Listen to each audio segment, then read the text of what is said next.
Bantu banjye reka nongere mbaye ikaze mwe mukurikira amakuru y'imikino no ku Gitego Sport.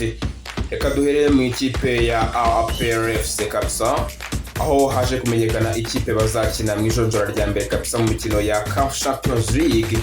Rero byagiye bitungura abantu benshi kabisa, bagenda batungurwa n'ukuntu bongeye gutombora Pyramide. Rero ni inkuru kabisa ku bafana b'ikipe ya APR FC, dore ko mu myaka ibiri ishize iyi kipe yaje gusezerwa n'ikipe yo mu Misiri bita Pyramide. Kuvuga ngo iyi kipe rero byaje kuba bitangaza abantu batari bake kabisa. Ikipe ya APR FC rero ubwo izaba ikipe ya Pyramide ku mukino wa mbere, navuga ngo ni ibintu by'agatangaza, kuko abantu benshi kugenda bavuga ngo ni ibintu navuga ngo ntabwo ari tombora n'ibintu ahubwo baba bapanze bo ubwabo. Abafana ba APR bari kugenda bavuga ati ntabwo tubyemera kabisa, hari ukuntu bishobora kuba bigenda bitegurwa kabisa. Nubwo bimeze gutyo rero, ikipe ya APR FC ubuyobozi bwabo rero bukaba bwaje gutangaza buvuga ko ati ntabwo twatomboye neza, ariko none ntabwo ari nabi cyane, ariko twiteguye gusezerera ikipe ya Pyramide uko byagenda kose. Abafana rero benshi bagiye bagenda babigaruko bavuga ko nta cyizere kabisa bitewe n'ibyabaye kabisa umwaka ushize, ariko ubuyobozi bwa APR FC bwaje kuba buhumuriza abafana b'ikipe ya APR FC baje kuba bakiriye inkuru mbi nyuma yo gutombora ikipe ya Pyramide. Rero ubuyobozi bwaje kuba butangaza buvuga ati tuzayisezera rwose nta kabuza. Rero abafana ba Rayon Sports rero baje kuba bisamira hejuru, dore ko n'umwaka ushize murabyibuka bwo bahuraga n'ikipe mu mahoro. Abafana ba Rayon Sports murabyibuka ko bafite abafana benshi kabisa. Ikipe ya Pyramide ifite abafana benshi ba Rayon Sports kabisa, ko bari baryamye inyuma, dore ko igihe cyose iyi Murera ihora yifuza ko APR yatombora Pyramide. Rero ko byaje no kuba, reka tujye ku ikipe ya Murera nayo ntabwo twayisiga, ntabwo twavuga APR ngo tuyisige. Nayo yaje kuba itombora ikipe ya Singida Stars yo muri Tanzania. Rero iyi kipe yaje kuba yitombora kabisa, abafana benshi ba Rayon Sports barabyishimira kabisa, baza kuvuga ko byibura uko biri batatomboye nabi nk'ikipe ya APR FC, dore ko abenshi yo kugenda babaha amahirwe ikipe ya Rayon Sports gusezera ikipe ya Singida, dore ko atari ubwa mbere yabinabikoze, dore ko amakipe muri Tanzania Rayon Sports yashoboraga. Ikipe ya Rayon Sports rero ni bitewe n'ukuntu yubatse, bitewe na n'ubuyobozi isigaye ifite, ko navuga ko yubatse neza kabisa. Urebye uyu Mohamed Shiri bazanye, kongeramo ba Bedi guturuka muri polisi kabisa, ni ikipe ubona ko izaba ihagaze neza kabisa ugereranyije n'uko yari imeze umwaka ushize. Ikipe ya Rayon Sports rero iri guhabwa amahirwe kuba yasezerera ikipe ya Singida, dore ko atari n'ubwo bwa mbere rwose yabinabikoze, dore ko ikipe yageze no mu matsinda kabisa. Navuga ngo abafana ba Rayon Sports ntabwo navuga ngo batomboye nabi kabisa, bari kugenda babyishimira, ariko nyuma yo kubyishimira bari kugenda banishimira ukuntu ikipe ya APR FC yatomboye Pyramide, kuko imihanda yose kabisa abafana b'ikipe ya Rayon Sports nta nubwo bari kwibuka ikipe batomboye, ahubwo bo bibereye muri mukeba wabo APR, bari kugenda bavuga ati kabisa Pyramide niyo twashaka ko itombora, APR itombora kabisa. Reka turebe amakipe ahagarariye igihugu cy'u Rwanda, turebe ko hari icyo aza gukora muri ya mikino ya Nyafurika kabisa. Reka tujye irwota amasimbe kabisa, tujye mu ikipe ya Newcastle yo mu gihugu cy'Ubwongereza kabisa. Ikipe ya Newcastle yaje kuba ivuga yuko itagifite gahunda yo kurekura uyu musore bita Alexander Isak.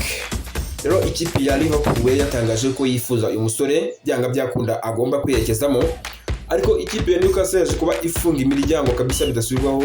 Uyu musore agomba kugumana n'ikipe ya Newcastle, dore ko Liverpool yatanze amabid menshi cyane kabisa kuri uyu musore, batangaza miliyoni 150 ingahe, ariko Newcastle yaje kuba igaragaza yuko igifite amasezerano y'ikipe kandi inamukeneye cyane, dore ko bazakina n'imikino ya UEFA Champions League. Uyu musore rero bagomba kuzamwifashisha.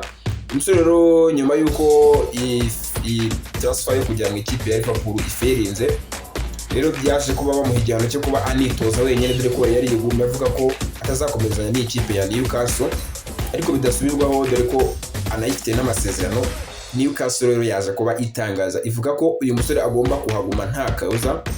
Navuga ngo Liverpool rero yari kuba ikoze deal nziza. Rero navuga ngo Liverpool nayo abakinnyi ifite rwose ntabwo bavuga ko ari babi, gusa byari kuba ari inyongera nziza kuba yari kwerekeza mu ikipe ya Liverpool. Reka turebe ko ari buze kuba aba stable mu ikipe ya Newcastle, dore ko mu mutwe yari yamaze kwizeza ko azajya mu ikipe ya Newcastle kabisa. Tukivuga kuri Newcastle rero yaje kuba izana n'undi musore bakuye mu ikipe ya Arsenal, bamwita Malik Tia, akaba bamukuye mu ikipe ya Arsenal kabisa, akaba aje gufasha Newcastle ngo arebe ko bazitwara neza mu mikino iri imbere kabisa. Tujye ku ikipe y'abarasta kabisa, benshi bagenda bayitazira akazina k'abarasta kabisa.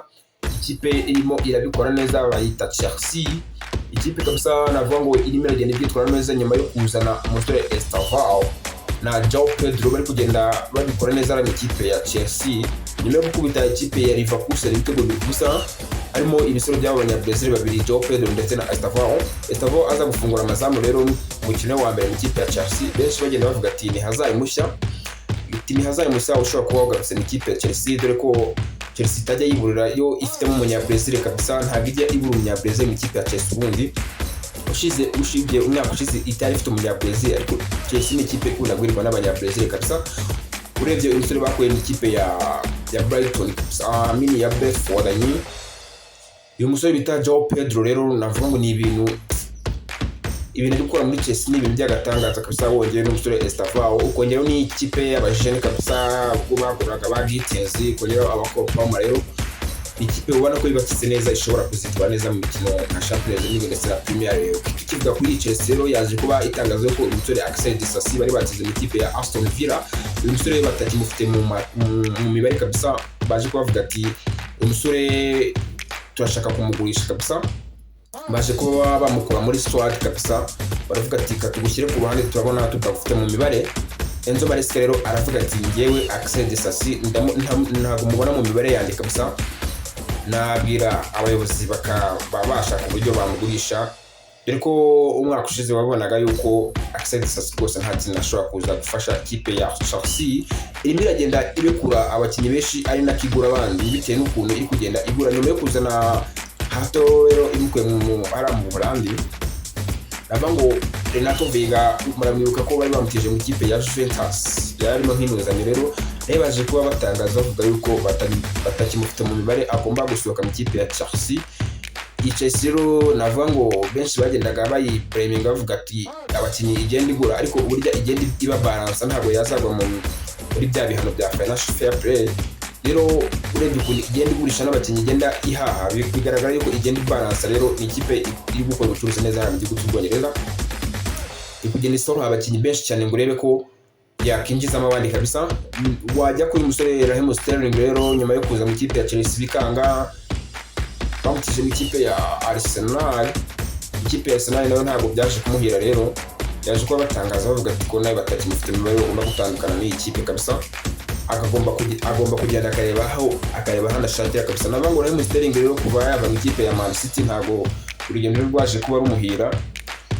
Reka turebe ko aho ari buze kwerekeza uyu musore Raheem Sterling. Reka tuve mu barasta twerekeze mu ikipe ya Manchester United kabisa, nyuma yo kwirukanga ku musore Benjamin Sesko. Rero byaje kuba birangira bavuga ko uyu musore yamaze kujoininga ikipe ya Manchester United kabisa. Bari bafite ikibazo cy'ubusatirizi bigaragara buri umwe wese babibona yuko Hojland nta kintu azafasha ikipe ya Manchester United. Nyuma yo kugura Bryan Mbeumo bakazana Matheus Cunha, bongeyeho n'umusore bita Benjamin Sesko tuka ikipe ya Leipzig mu gihugu cy'Ubudage. Benshi bagenda bavuga ati Ruben Amorim aragenda yubaka ikipe gake uko bari kugenda banamenyerana, bitanga icyizere ko ikipe ya Manchester United ihari. Ujya mubibona ko ikipe ya Manchester United muri Premier League idakomeye kabisa, ntabwo tubona urwego rwiza rwo gukompetara muri Premier League. Rero ikipe ya Manchester United ihari tubona ko Premier League igenda iryohera abayireba kabisa. Navuga ngo Benjamin Sesko rero yaje kuba ashyirwa umukono ku masezerano kabisa. Rero nawe dore ko yifuza kujoininga ikipe ya Manchester kabisa. Benshi bagenda bavuga ati yaba ikemuye ikibazo cy'ibitego, dore ko ikipe ya Manchester United umwaka ushize rwose ikintu kijyanye no kugera imbere y'izamu rwose ntabwo byari ibintu byayo. Ijyanye n'uko yarizanye umutoza mushya, azanye filozofi yiwe, benshi bagenda bavuga ati se ikipe ya Manchester United bitewe n'ukuntu tuyizi ntabwo ari ikipe yo kuba abandi bajya ku isoko igaceje, ariko nawe yaje kuba izana umwataka kabisa. uyu mwataka bari bamuhanganiye ikipe ya Newcastle, dore ko Newcastle yateganyaga kurekura Alexander Isaac ariko biza guferinga birangira hagumye. Ikipe rero ya Newcastle iza kubirekera Manchester United birangira imwegukanye. Reka turebe ko ari buze kubikora neza mu ikipe ya Manchester United. Tujye muri La Liga kabisa, tujye mu ikipe ya Real Madrid na wundi ni umusore bita Endrick baje kuba bamuha nimero 9 kabisa. Inimero yari ifitwe n'umusore bita Kylian Mbappe waje guhabwa nimero 10 rero nyuma yo kwitwara neza mu mikino ya World Cup Club yaje kuba rero bamuha iyi nimero 9 kabisa. Uyu musore rero navuga ngo umunya Brazil navuga ngo yatanga icyizere kabisa. Xabi Alonso aza kuvuga ati mu muhe nimero 9 kabisa, biza kurangira ayibonye kabisa. Navuga ngo n'urugendo uyu mupeti agiye gutangira mu kipe ya Real Madrid, ko iyi nimero yagiye yambarwa n'abastari batandukanye mu ba Karim Benzema nyuma yo kwiha Mbappe, akaba rero igeze kuri Endrick.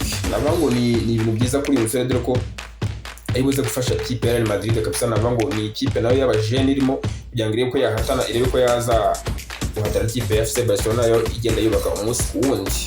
Rero baje kuba banahongira amasezerano aka gasore gato yamurabyiruka ejo bundi muri mu cyisi cy'amaklub, baje kuba kabyitwaramo neza kabisa. Navuga ngo ni ibitego watsinze ibitego byinshi kabisa.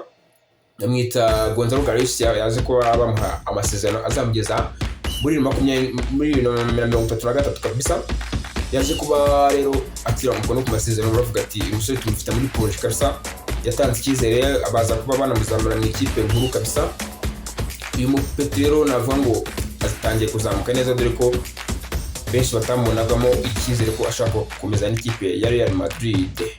Rero inkuru mbi ku ikipe ya Manchester United kabisa, bo Premier League ibora iminsi ngahe ngo itangire kabisa, baje kuba bavunikisha umusore bamwita Rodri. Yaje kuba avunika kabisa, bavuga ko ashobora kumara iminsi 40 cyangwa 50 hanze. Bigenda uko bigenda bitangazwa n'ibinyamakuru byinshi, Sky Sport bigenda bitangaza mu gihugu cy'Ubwongereza, bavuga ko uyu musore baje gutwara Ballon d'Or ashobora kuba agiye gusubira mu bihe by'imvune kabisa, ubwo yaje kuba avunika mu myitozo kabisa. Navuga ngo ni inkuru mbi ku bafana b'ikipe ya Man City, dore ko ariko rutirigo rwa Man City kabisa. Ubwo Pep Guardiola yari yizeye ko umusore agiye gutangira na bamwe muri Premier League, none rero akaba bimaze gutangazwa ko umusore amaze kumuvunikisha. Ni ibintu bikomeye cyane kabisa ku ikipe ya Manchester United. Reka twifurize uyu musore bita Rodri gukira vuba kabisa, akaza akafasha ikipe ya Man City gukomeza gukompeta nk'ibisanzwe kabisa. Reka mbashimiye mwebwe mwese mukomeje gukurikira amakuru y'imikino hano kuri ku Gitego Sport. Amakuru yose nakagaruka, kora subscribe kugira ngo amakuru nk'aya kugereho kugihe. Ndabakunda kabisa.